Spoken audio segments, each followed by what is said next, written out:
आज के डेट में कम्युनिकेशन एक ऐसी स्किल बन चुका है जिसके बिना आप सरवाइव नहीं कर सकते।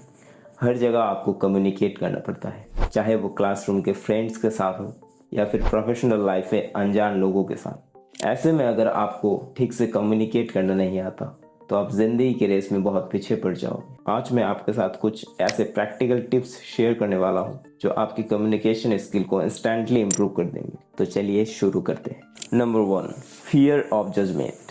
लोगों के सबसे कॉमन प्रॉब्लम है फियर ऑफ जजमेंट। जब भी किसी से बात करते हो तो आप बहुत कॉन्शियस हो जाते हो। आप ये सोचते हो कि कहीं मैं बुरा तो नहीं लग रहा, कहीं सामने वाला मुझे जज तो नहीं करेगा, और इसी वजह से आपका माइंड काम करना बंद कर देते हैं। आप बहुत धीमी आवाज़ में बोलने लगते हो, आपका माइंड भी ब्लैंक हो जाते हैं। वरना घर में तो आप बहुत खुल के बात कर लेते हो। सबसे पहले ये समझना है कि आप जैसे हो वैसे ही अच्छे हो। हमें ये नहीं बोल रहा कि आप खुद को इम्प्रूव मत करो, लेकिन अभी आप जिस लेवल पे हो दैट्स फाइन।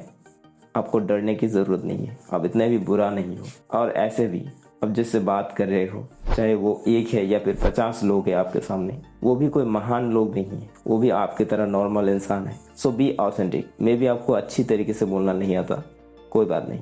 जब इस तरह से आप खुद को बोलते हो तो आपका डर थोड़ा कम हो जाते हैं। लेकिन कम्प्लीटली डर को ख़त्म करने के लिए डर को फेस करना पड़ेगा। आपको बोलना पड़ेगा लोगों के सामने। एक दो बार इस तरह से बोलने के बाद आपका डर बिल्कुल ख़त्म हो जाएगा, और ये चीज़ मैंने खुद एक्सपीरियंस किया है। Number 2, pronounce clearly.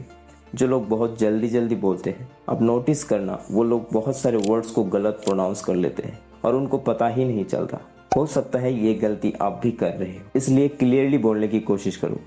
बहुत सारे ऐसे लोग हैं जो थोड़े से मुश्किल वर्ड्स को भी ठीक से प्रोनाउंस नहीं कर सकते। उनके लिए एक सिंपल सी एक्सरसाइज है मेरे पास। एक पेन लेना है और उसको पानी से अच्छे से साफ कर लेना है। फिर उसको कुछ इस तरह से मुंह के अंदर डाल देना है। अब आपको बोलना है, एक बुक लो और पढ़ना स्टार्ट करो। हर एक वर्ड को क्लियरली बोलने की कोशिश करो। हालांकि आप नहीं बोल पाओगे, इसके फ़ायदे आपको तब पता चलेगा जब आप उसी पेज को नॉर्मल तरीके से रीड करोगे। कुछ दिन इस तरह से प्रैक्टिस करते करते आपके प्रोनाउंसिएशन में इम्प्रूवमेंट आना शुरू हो जाएगा। Number 3, use simple words. Complicated words के बजाय इजी और एवरीडे लैंग्वेज यूज़ करो। सिंपल वर्ड्स को यूज़ करने से आपकी बात जल्दी समझ आती है, जो कम्युनिकेशन को स्मूथ बनाती है।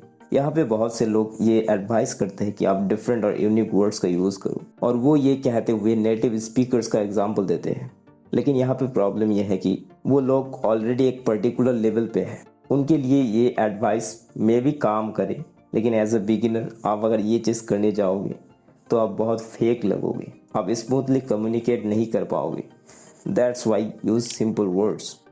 Number 4, listen more. Active listening का प्रैक्टिस करो। मतलब जब कोई बात करे तो ध्यान से सुनो, बीच में इंटरप्ट मत करो। ज़्यादा सुनने से आप दूसरों की बात को अच्छे से समझ पाते हो, जो ट्रस्ट और अंडरस्टैंडिंग बढ़ाती है।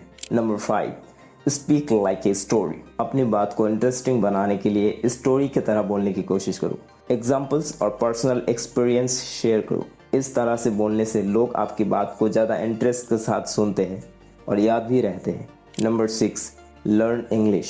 इंग्लिश सीखने से आप ग्लोबल लेवल पे लोगों से कम्युनिकेट कर सकते हो और ज़्यादा अपॉर्चुनिटीज़ को एक्सप्लोर कर सकते हो।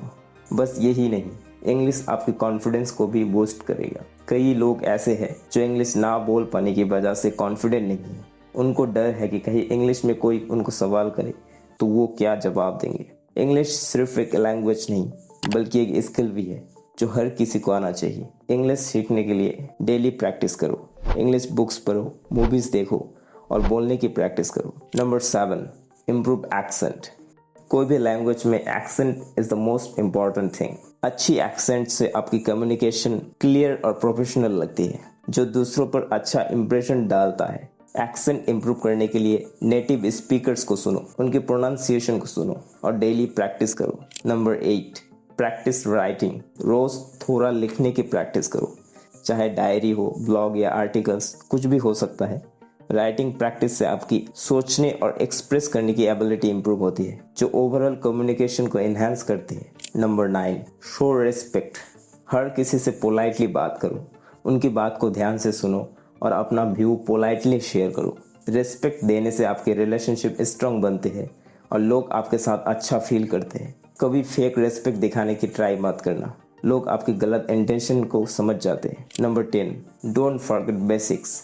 लोग अक्सर बेसिक चीज़ों को भूल जाते हैं, जैसे smile, natural hand gesture, eye contact etcetera. जब भी बात कर रहे हो किसी से तो स्माइल के साथ बात करो, आई कांटेक्ट और पॉजिटिव बॉडी लैंग्वेज मेंटेन करो। ये छोटी छोटी चीज़ें आपके कम्युनिकेशन को लाइवली और एंगेजिंग बनाती है, जो आपकी मैसेज को इफेक्टिवली कन्वे करती है।